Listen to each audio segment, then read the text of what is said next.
They called it justice. They called it God's will. But what happened in those dungeons, behind those thick iron doors, was never about justice. It was about something far darker, something that lives in a part of human nature we don't like to look at.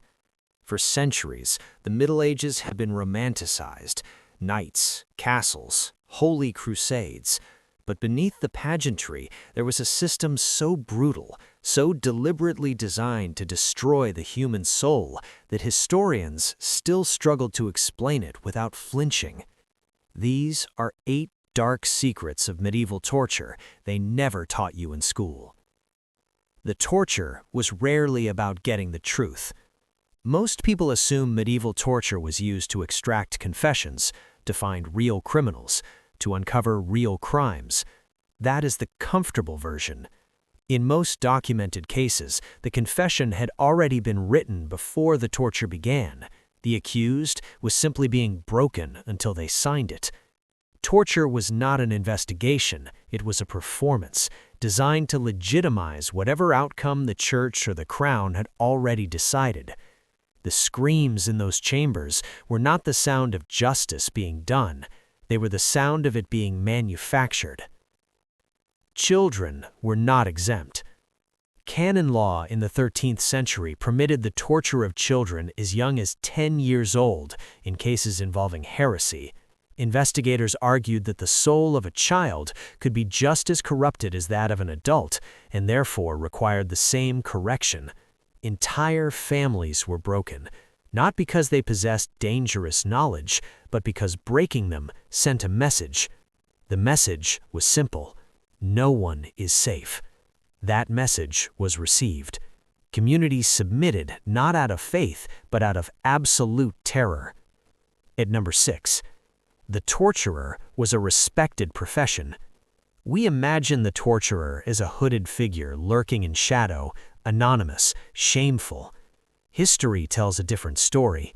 In medieval Europe, torturers were licensed professionals, municipal employees, appointed by city councils, paid regular wages, and granted legal privileges including tax exemptions. They trained apprentices, they competed for contracts. The torturer was not considered a monster, he was considered a craftsman. And that is the most disturbing fact of all. Not that cruel men did these things in secret, but that ordinary societies built systems to ensure they would be done efficiently, reliably, and on demand. At number 5, the rack was designed to make you betray the people you loved. The rack is typically described in clinical terms: a wooden frame, rollers at each end, the body stretched until joints dislocated. But what is rarely discussed is the purpose of the design. The rack was calibrated to be survivable. The goal was not to kill. The goal was to keep the subject conscious, coherent, and capable of speech. Because the rack was not used to break people. It was used to make people name names, friends, neighbors, family members. A person who endured 10 minutes on the rack would say almost anything to avoid being stretched again, including condemning people they had loved their entire lives. The dungeons were full of names. Most of them were innocent. At number 4, the church banned torture, then immediately created exceptions. In 1252, a papal document appeared to restrict the use of torture by the church. Look closer, and it did the opposite.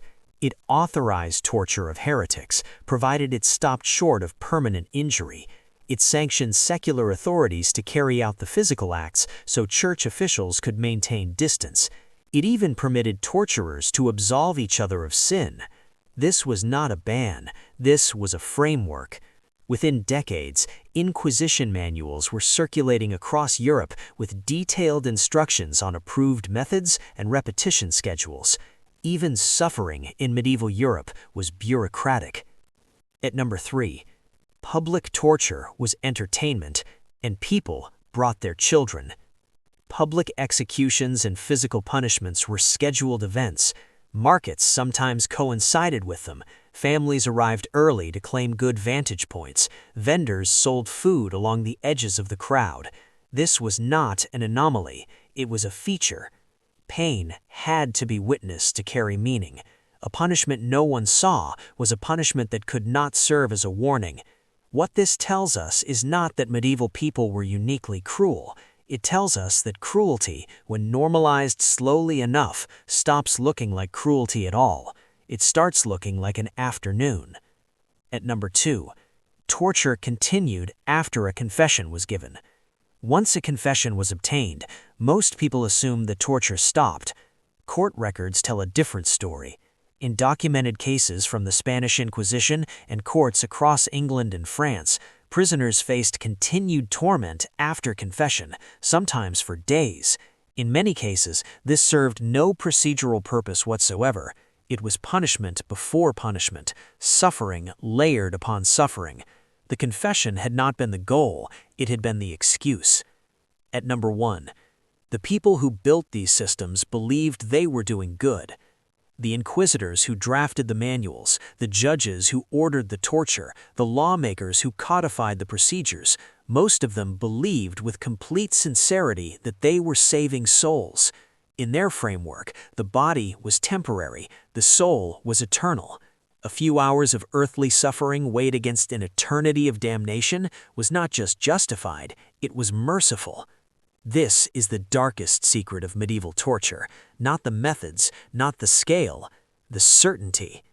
A man who knows he is doing wrong can be stopped by guilt, by conscience, but a man who is absolutely certain he is doing right, who has scripture, law, and society behind him, that man will go further than any monster could, and he will sleep soundly afterward.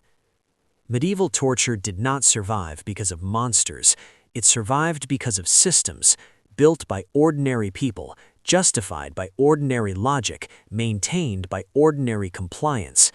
The question history keeps asking us, the one we keep refusing to answer, is this: what systems are we maintaining today that future centuries will not be able to explain? Power has never needed cruelty to be cruel. It only needs certainty. If this changed the way you see the world, you know what to do.